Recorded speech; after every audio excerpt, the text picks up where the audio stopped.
Welcome to lesson 7.3. This is on solving linear systems by adding or subtracting. So far in past lessons, you have learned how to solve a linear system using either the graphing method, where we were taking a coordinate plane and you were graphing two lines. You were seeing where the intersection point was, and then that was your solution. Okay, you also did the substitution method, which is where you were taking one equation and you were substituting it into the other equation to solve for x or y. Today what we're going to be doing is we're going to be talking about a method called the elimination method. The elimination method is when you are adding or subtracting the equations together to obtain a new equation in one variable, meaning that you're going to solve those two equations, you're going to add or subtract those two equations, so you end up with an equation that only has x or y, okay? This is called elimination because you're eliminating one of the variables. All right, so here is the key concept. These are the three steps that we're going to be solving. So we are using to solve these problems. So you're going to add or subtract the equations to eliminate one variable, either x or y.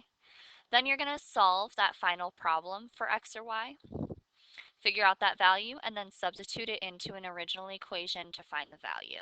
Okay, so that sounds very confusing. It'll make sense when you see an example. So the first example I have is, it says solve the linear system. I have 2x plus 3y equals 11. And I have negative 2x plus 5y equals 13.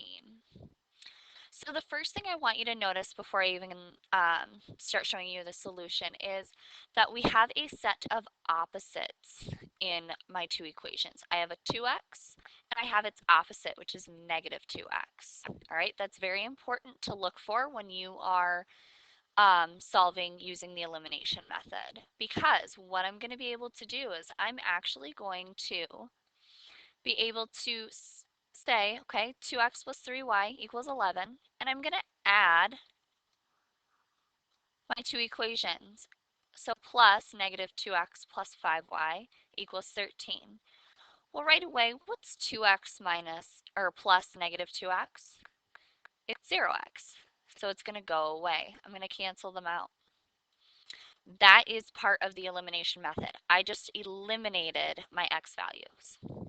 So now all I'm dealing with is y. So now I can say 3y plus 5y equals 8y, and 11 plus 13 equals 24. And I'm going to solve for y. Divide 8 by both sides, and 24 divided by 8, if I were to put it on here, is 3. Okay, get rid of this. So my y automatically I know is 3. Okay.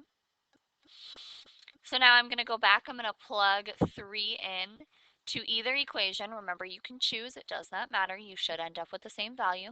If you don't, you might have done something wrong. So I'm going to put 3 in for y. I'm going to use my top equation just because it's easier and I don't have a negative 2 hanging out front. So I'm going to plug 3 in for y. So I'm going to end up with 2x plus 3 times 3 equals 11. This would be then 2x plus 9 equals 11, which then, as you know, because I'm not going to go into it, you would subtract 9 to both sides, divide by 2. If you subtract 9 to both sides, you end up with 2x equals 2. Divide by 2 to both sides, and you end up with 1. Okay? So my solution would be 1, 3. My x value of 1, my y value of 3. All right, so this is when you add the equations together because we automatically have an opposite, okay? Now, in this next example, if you notice, I have a 3y and a 3y. While the coefficients are the same, which is helpful, they're not opposites. So in order to create an opposite, I'm going to subtract my two systems. Meaning, I'm going to go like, I'm going to take 4x and I'm going to subtract 5x. 4x minus 5x is negative 1x. I'm going to do 3y minus 3y, which is going to be 0. That's where I'm going to cancel it out.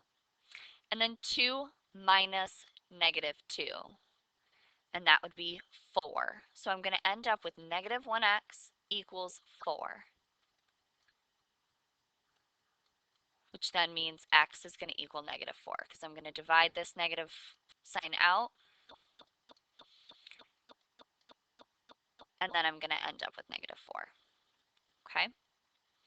So if you noticed, I applied this minus sign to every part of the bottom equation. That is very, very, very important to remember. Okay, so now I have that x equals negative 4. I'm going to substitute negative 4 into either equation. In this case, I'm just going to use equation number 1. So I'm going to plug in negative 4 to x. So I'm going to end up with 4 times negative 4 plus 3y equals 2, which then is going to become negative 16 plus 3y equals 2. Add 16 to both sides.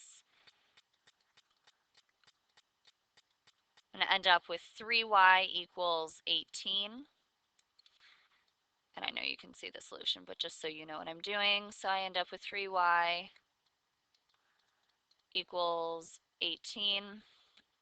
Divide by 3 to both sides, and I'm going to get 6. So my x value is 4. My y value is 6. So my solution is negative 4, 6. All right. I'm going to show you one last example. This example, you're going to notice, has the equations in totally different orders, okay? We can't solve this the way it is right now. I need my equal signs to be lined up. I need my addition and subtraction signs to be lined up. So I need to move some things around. So I'm actually going to keep the top equation the same because I have it as an x and a y equals a number.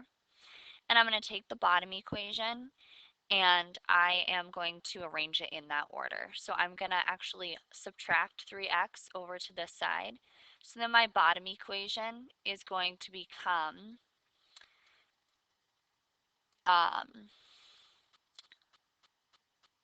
minus 3x plus 4y. Notice that I have my x's on top of each other and my y's on top of each other. That's very important.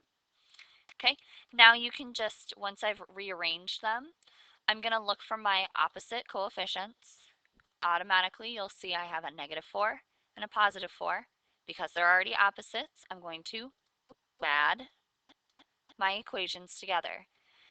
8x plus negative 3x is going to be 5x. Negative 4y plus 4y is just going to be deleted. And then negative 4 plus 14 is going to be 10. So I'm going to end up with 5x equals 10. Divide by 5 to both sides. I'm going to end up with x equals 2. Same process as before. I'm going to take my x value, plug it into one of the equations to solve for my y value. I'm going to use equation number 2 because I can, and why not? Doesn't matter. Again, you should get the same solution. If you want to try it right now and try putting it into equation 1 to see if you get the same answer, that might be a smart idea. Okay, so I'm going to take 2, I'm going to plug it in for x. So I'm going to end up with 4y equals 3 times 2 plus 14. So I have 4y equals 6 plus 14. 6 plus 14, this is going to become 20. I'm going to combine this right now. So I'm going to end up with 4y equals 20. Divide by 4 to both sides. So y equals 5. So my solution is going to be 2 from up here and 5. All right. Please bring your questions into class tomorrow. I know this is a lot, so please make sure that you look back, really go through, maybe try solving them without my help. And then we will talk about it tomorrow. Thanks.